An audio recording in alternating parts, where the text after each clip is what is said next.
Perkasa, the great eagle.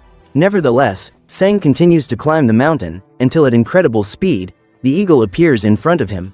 Seeing the little deer, Perkasa begins to mock him, and with just a flutter of his wings, he scatters animal bones, forming a fence around Sang. The deer is not intimidated and says that he is looking for a monster made of shadows, which eliminated his mother years ago. On hearing this, Perkasa immediately recognizes who he is talking about and tells him that the person responsible for eliminating his mother is very close by. Just then, a predator shrouded in darkness appears and reveals itself to be Kumbang, a huge panther that eliminated Sang's mother in the past. Even in fear, the deer is seized by an uncontrollable rage and sets out to attack Kumbang. However, one of his henchmen arrests Sang, who soon becomes the butt of jokes among everyone, including Perkasa and his friend Gagik. However, to the crow's misfortune, the same panther attacks him by surprise and smashes him against the wall, eliminating the animal. Faced with this unexpected scene, Perkasa is overcome with fury and lunges at Kumbang, clamping down on his neck with his sharp claws. He asks why his friend has been eliminated and warns the panther to remember their agreement to rule the whole forest.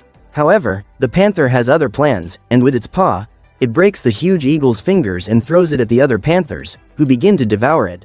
However, the eagle doesn't give up and advances against them, starting a terrible battle. Having a common enemy, Sang decides to help Perkasa and hits the panthers with his kicks. Kumbang also joins the battle and attacks Perkasa, with the two of them vying to decide who will rule the forest. At the same time, Sang is surrendered by one of the panthers and is about to be finished off, when Tupai appears by surprise and saves his pupil by striking the animal with his staff. The squirrel master then uses his staff to provoke a sandstorm and flees with Sang. Minutes later, they both hide in a safe place and Tupai bandages the deer's wounds. Shortly afterwards, an orangutan appears on the scene, seriously injured, and tells him that he has been victimized by Kumbang. Seeing the little deer, he remembers Sang's mother and tells him that she was a great leader for the forest animals. At that time, everyone lived in harmony, until one day he saw Kumbang trapped between several rocks. Desperate, he asked for help, and at first the deer refused because she knew he would attack the other animals in the forest. However, when the island's volcano erupted, the deer took pity on him and helped him escape. Unfortunately, as soon as he was freed, Kumbang betrayed her, striking her with his sharp claws until he finally eliminated her in front of her own son.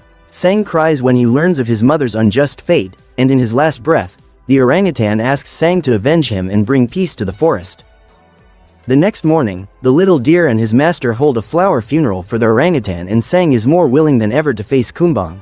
Tupai, however, knows that the panthers are very powerful and will not be defeated by brute force alone. Sang then decides to gather all the animals in the forest to fight together, but before